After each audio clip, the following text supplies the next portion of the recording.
Bonjour et bienvenue à La Parole aux aînés. Dans cette émission, on raconte le parcours des aînés de notre région et cette semaine, on reçoit Madame Brigitte Dosti. Bonjour Madame Dosti. Bonjour. Merci d'avoir accepté notre invitation. Ça me fait plaisir. Donc aujourd'hui, on va partager un peu l'histoire de votre vie, votre parcours. Dans le fond, on vous a sélectionné là, parce que vous êtes une femme qui a toujours eu le bonheur facile, qui a appris à aimer ce qu'elle avait. Donc, on va un peu là, naviguer au travers de votre chemin de vie. Peut-être commencer, là, dans le fond, au tout début, à votre enfance. Est-ce que vous venez d'une grande famille? On était 13 enfants. 13? Oui. Puis est-ce qu'ils sont tous vivants ou... On était 13 jusqu'il y a quelques années. On a 2 de morts. On a 3 de morts. Fait que quand même... J'ai une sœur que j'avais pas pensé hier. Là. J'ai une sœur et j'ai 2 frères de morts. Puis ça se passait comment la vie à la maison, même si vous étiez beaucoup? Est-ce que... C'était... moi, j'avais une mère qui était très calme. Ça fait que c'était calme. Calme? Ça criait pas, c'était calme. Oui. On a fait une enfance très, très calme, vraiment heureux. Puis vous m'aviez dit que la musique prenait une place importante. Ma mère, elle aimait chanter. Puis la musique dans la maison, là, quand il y avait de quoi qui était trop, c'était la musique quand elle faisait ça. Mais ma mère chantait beaucoup. Puis, pour elle, elle avait une joie de vivre. C'était inné à elle, ça. Fait que quand vous me disiez qu'il y avait quelque chose de trop, c'est qu'elle fermait la radio? Elle a commencé à arrêter les radios. Puis elle s'est dit, je peux faire taire ça tant que je veux. Parce que pour votre mère, c'est toujours correct, là. Elle vous acceptait tous. Maman, j'ai jamais eu connaissance qu'elle nous faisait des reproches. Elle était calme, puis tout ce qu'on faisait, c'était bien. J'ai beau penser, là. Puis non, maman, c'était une femme qui nous a élevés dans le calme, vraiment, par tout. Fait que peut-être c'est pour ça qu'il y a un grand calme qui vous habite, parce que ça vous a été donné comme C'est sûr valeur. qu'on a dit une valeur qu'elle nous a donnée, ça, parce que ça a toujours été... Moi, j'entends crier, des fois, chez les voisins, on entendait crier. Chez nous, ça n'a jamais crié. Je ne sais pas ce qu'on aurait fait. C'était vraiment une maison calme, là. Fait qu'on a été dans la douceur. Fait que vous avez été choyés, dans le fond. Très choyés, oui. Moi, j'apprécie l'enfance que j'ai eue, j'en entends parler de d'autres. Puis c'est vrai que quand on est jeune, on ne voit pas ailleurs. Mais j'apprécie ce qu'on a vécu parce que ça a été vraiment là, un grand calme, une sérénité tout le temps. Ma mère, je me souviens pas quand elle nous a fait des reproches, C'était une personne qui nous laissait vivre. Je pense bien, je sais pas si elle nous voyait pas faire, mais en tout cas, elle était calme avec nous autres. Puis vous êtes originaire de Thetford, oui. Ouais. Moi, je suis encore à Thetford, mais je suis partie quelques fois. J'étais allée à Victoriaville, j'étais allée à Saint-Apollinaire, j'étais allée à Rimouski. Je partais, revenais, je revenais, mais je suis toujours revenue à Thetford. Toujours un retour aux sources. Tout le temps. Puis, dans le fond, est-ce que vous avez eu la chance d'aller à l'école ou... Bien, moi, j'ai fait mon école normale. OK. Oui, j'ai eu la chance de faire pour enseigner. J'ai enseigné 5 ans. Ça a été... il m'avait décidé. Puis c'est pas moi qui avais décidé, là. Moi, j'avais des cousines que eux autres, il y avait un monseigneur dans la famille. Puis il fallait qu'elles enseignent. C'était les maîtresses d'école. Okay. Ça fait que quand t'es venu mon tour, mes parents m'ont dit, on t'a inscrit à l'école normale. C'est bien correct. J'ai pas argumenté, je l'ai pris, puis ça fait... Puis je suis bien contente d'avoir fait ça. Parce que vous avez été un peu... Vous êtes l'aîné, je pense, de la famille. Oui. Puis vous avez été aussi choyé à ce niveau-là parce que les autres après vous n'ont pas nécessairement été à l'école, non? Non, il y en a qui ont arrêté ma mère avec la famille qu'elle avait. Elle était toujours enceinte. Puis mes sœurs, j'en ai 2, 3 qui ont arrêté pour l'aider. Puis moi, non. Moi, ils m'ont laissé faire. J'ai pas jamais eu des questions qu'on m'arrête. C'était pas mon tour. Fait que vous avez été chanceuse de pouvoir poursuivre et de devenir enseignante. Oui, puis les autres auraient pu aussi, mais ça allait tomber que moi, j'étais la première, j'étais la plus vieille. Et puis mes parents, bien, c'est sûr que quand je suis partie de l'école normale, là, ils ont ouvert un commerce pour aider à faire vivre la famille aussi. Puis après ça, mes sœurs, il y en a 2 là, qui sont arrêtées de l'école spécialement pour aider maman. Parce qu'elle continue à avoir des enfants, là. Ça faisait beaucoup de travail, là, entretenir. Oui. Là. Ah oui, ma mère s'occupait du commerce, c'est elle qui faisait les achats, c'est elle qui faisait tout. En plus d'élever les enfants. Oui, puis de les avoir. Ah non, ma mère, ça a été, elle a eu une vie, mais elle était chanceuse, comme mes deux sœurs, j'ai deux, trois sœurs là, qui ont travaillé beaucoup avec elle. Puis là, ben, ensuite de ça, dans le fond, votre enfance, ça a été relativement douce, c'est quand? Oui. Puis après, ben, vous êtes devenue une enseignante. Puis là, Oui. vous avez connu votre mari. Oui, mais j'ai connu mon mari, en finissant mon école. J'ai fait mon école normale, j'ai enseigné. Là, je me suis mariée. Au commencement, là, j'ai été 1 an mariée, puis après ça, j'ai été 1 an, j'ai enseigné, après ça, je me suis mariée. Puis c'est avec Puis, ce mari-là que avec vous celui-là, avez eu là, vos j'ai eu mes enfants. 2 enfants. J'ai été 22 ans avec. OK. Après ça, ben, j'ai changé. J'ai décidé que je changeais de... J'ai changé de trail, là. Parce que la vie que vous m'avez confiée était parfois un peu plus difficile avec ce mari-là. Bien, c'était un enfant. J'avais marié un enfant. Il dit que c'était notre premier accouchement, c'est notre mariage. On accouche un beau gros bébé. Bien, moi, c'est ça qui m'est arrivé. J'avais un bon mari, mais il était gâté. Fait que ça a été moins facile un petit peu avec lui. Mais après que j'ai eu laissé, bien là, ça a été... mais j'avais mes 2 enfants, c'est ça l'important. C'était mes 2 enfants. Puis, ben, à l'époque où vous viviez, puis quand vous étiez jeune marié, c'était pas envisageable, tu sais, de penser de le laisser. Non. Puis moi, j'avais entendu parler, il y avait une fille dans la paroisse, là, elle s'était séparée. Puis on était jeunes, puis on entendait parler de la divorcer. Ça, je le prenais pas. Quand il parlait d'elle, qu'elle venait chez ses parents, je la connaissais pas, mais je savais qu'il y avait une fille dans sa maison-là. Puis quand il disait c'est la divorcer, là, ça me touchait, ça. Fait que je voulais pas me faire dire que j'étais une divorcée. Vous étiez pas capable de subir le jugement de la communauté? Non. Je n'aurais pas été capable de prendre ça à ce moment-là. Parce que j'ai cheminé, puis à un moment donné, j'ai réalisé que c'était pas si pire que ça. Mais pour moi, là, je trouvais cette personne-là malheureuse de vivre ça. Puis je disais, moi, non, moi, je ne vivrais pas ça. Mais tu sais, je trouve ça touchant que vous me racontiez ça parce que, tu sais, entre vous puis moi, il y a seulement une génération qui nous sépare. Puis on peut voir, tu sais, l'évolution qu'il y a eu pour la reconnaissance du droit des femmes. Oui, c'est vrai. Parce que quand, moi, dans mes années, dans la génération qui est entre nos deux, là, il y a eu un gros changement. Parce que les personnes comme Jeannette Bertrand qui ont donné pour ça, là, chapeau. Mais on peut voir l'impact, là, maintenant. Moi, j'ai profité de ce que ces femmes-là ont fait. Puis je suis contente de ça, parce que je suis fière de vivre ce que je vis. Puis, en tout cas, pour moi, là, ça a été un beau cheminement de vivre, que ces femmes-là nous ont fait vivre. Mais dès votre premier mariage, vous avez eu 2 beaux cadeaux qui sont vos enfants. Oui, un garçon et une fille. Puis 2 autres, bien, j'ai eu 8 petits-enfants. J'en ai 2 décédés. Puis j'ai 10 arrières. Mais quand même, là, c'est une belle réussite. Oui, j'ai 10 arrières.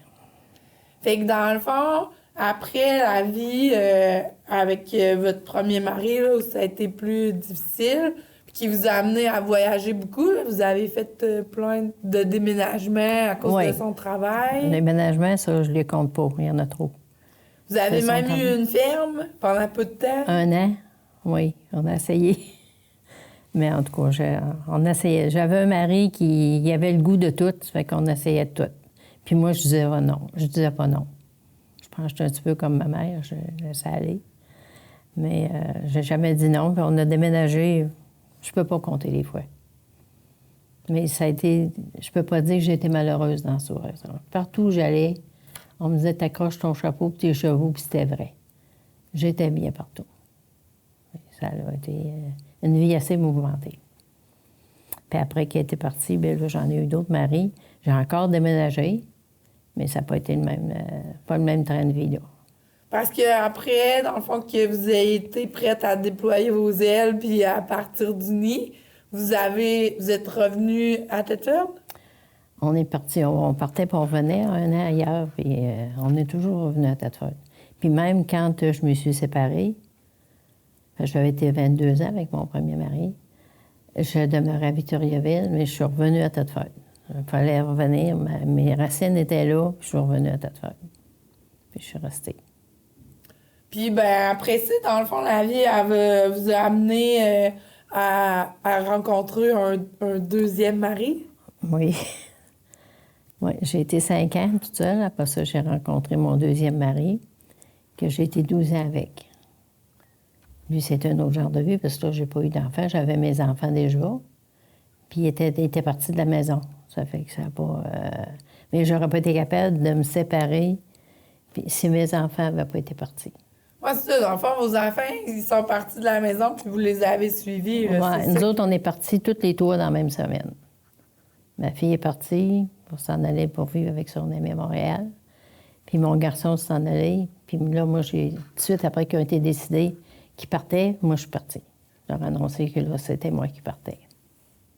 Fait que ça a été les trois dans la même semaine. C'était une grosse semaine? Oui, une grosse semaine. Puis après Mais ça, j'étais vous êtes reconstruite un peu, puis vous Moi, avez là, j'ai un rencontré... très bon mari, là. J'ai été 12 ans avec, là. Ouais. Puis on a voyagé, lui, chaque année, on partait dans le sud. Puis j'ai fait des belles années avec lui, là. Ça a été très bien. Puis malheureusement, lui, il est décédé. Fait que j'ai été encore... Quand vous l'avez rencontré au début, vous ne vouliez pas vous marier, je pense. Non, j'avais dit plus jamais. Puis lui non plus, il ne voulait pas se marier. Lui, ça faisait pas tellement longtemps qu'il était veuf, puis il avait dit, moi, je ne m'en marierai pas. Puis, heureusement, dans le temps, j'aurais peut-être dit malheureusement, mais c'est heureusement. J'avais bien dans la tête que non, je resterais toute seule, puis je suis bien correct. Même à tous ceux que j'avais dit que je ne m'en marierais pas, bien, ils n'ont pas manqué de m'en faire pas. Mais vous avez eu un mariage un petit peu différent du premier. Oui, il n'y a pas eu de mariage. Il y a eu un mariage, mais dans la discrétion. Oui, vous l'avez pas dit à votre famille. Non, je ne l'avais pas dit. J'ai annoncé à mes parents le mercredi, je me mariais le samedi. Mon père dit là, on va inviter les mononcles. Non, un gros mariage, j'en ai eu un. On n'en aura pas d'autre. Ça fait que je ne l'ai pas dit. Assez que mon père est décédé, je me suis mariée au mois d'octobre. Je me suis mariée la journée de l'Halloween.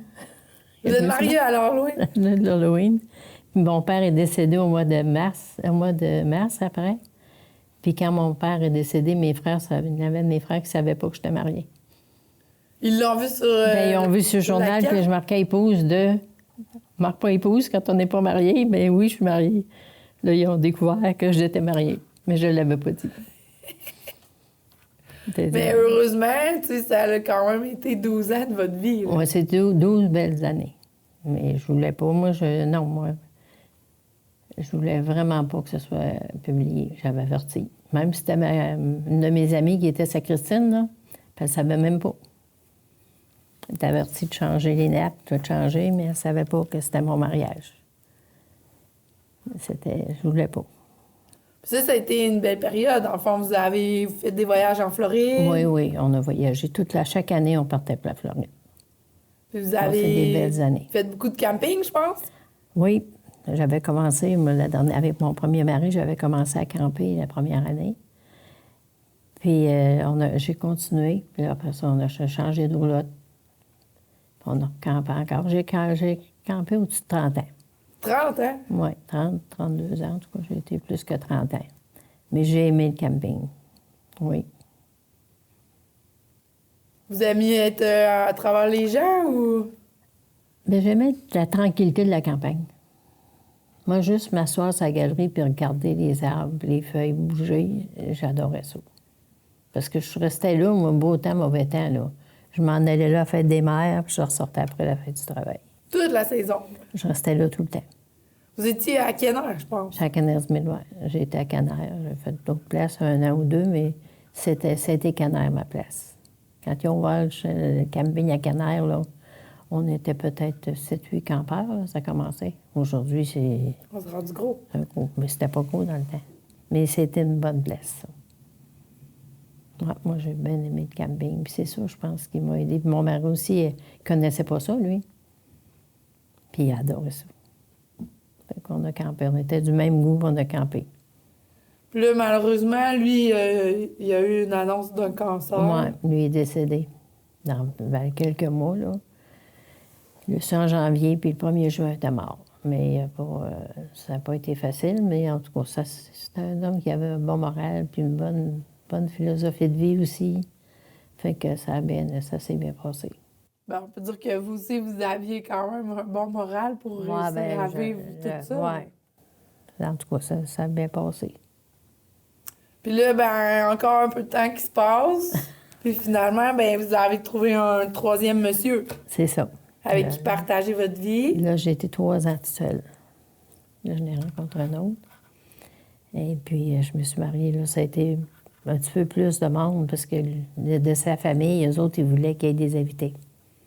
Ça fait qu'on a déjà laissé venir quelques-uns, mais ça n'a pas été un gros mariage. J'en voulais pas. Mais j'ai été 17 ans avec lui. Là, ça fait 3 ans qu'il est décédé. Oui, parce que là, encore une fois, la vie vous a amené à être sa prochaine aidante.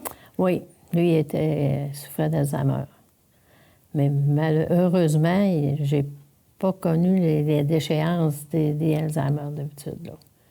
Je le voyais, puis il m'a toujours reconnu, puis ça a toujours bien fonctionné. Mais la maladie était là, puis il était beaucoup dépendant de moi. Mais il était tellement bon que je pouvais pas être bonne pour lui. Mais moi, ce que je trouve admirable dans votre parcours, c'est que même si vous avez beaucoup d'épreuves, vous en parlez toujours d'une façon positive. Bien, moi, j'ai appris à aimer ce que j'ai. Aime ce que tu as si tu n'as pas ce que tu aimes. Ça serait peut-être le message que vous auriez à Oui, j'aurais à délivrer. dire ça, essayons de trouver ce qu'il y a de beau, parce qu'il y a toujours du beau dans notre vie. Moi, je peux dire que malgré toutes les choses que j'ai passées, il y a eu des pas faciles. Tu peux dire que dans une vie comme ça, puis mouvementée avec les maris, puis les enfants, ça a été tout un... Mais je me disais, il y a du beau, il faut que je regarde le beau. Puis avec le beau, il y en a tout. Même si je me couchais le soir, puis avec mon premier mari, j'avais pas cheminé autant. Il y a des fois, je me couchais, puis il n'y avait rien de beau, là. Mais j'ai appris que j'avais juste à fouiller, puis il y en avait du beau. Il s'agissait de regarder, puis il y avait quelque chose de bien quelque part. Puis moi, je vis avec ça. La petite parcelle. Oui, puis des fois, c'est pas grand-chose. Quand tu t'assis pour penser, puis dire, c'est vrai, j'ai eu ce petit bout-là de bonheur aujourd'hui, puis il est plus gros que tu as pensé. Moi, en tout cas, c'est bien important pour moi, ça, d'aimer ce que j'ai. Fait qu'à chaque soir, vous faites un petit bilan de votre journée pour... Pas toujours, là, je vais être franche, là. Mais ça m'arrive si aujourd'hui, je peux pas dire que je me sens mal. J'ai rien pour me déplaire, là. Mais quand je pense, si je suis pas bien, qu'il se passe quelque chose, c'est sûr que je me dis, il y a eu du beau. Il faut que je trouve quelque chose de beau dans ma journée. Puis il y en a tout le temps. Même si avant qu'on se fait dire ça, on pense que non, il n'y en a pas. Tu dis, tu penses qu'il y en a. Fouille un peu. Il y a toujours quelque chose de bien quelque part. Puis c'est ce petit bien-là qui nous aide à vivre d'autres choses.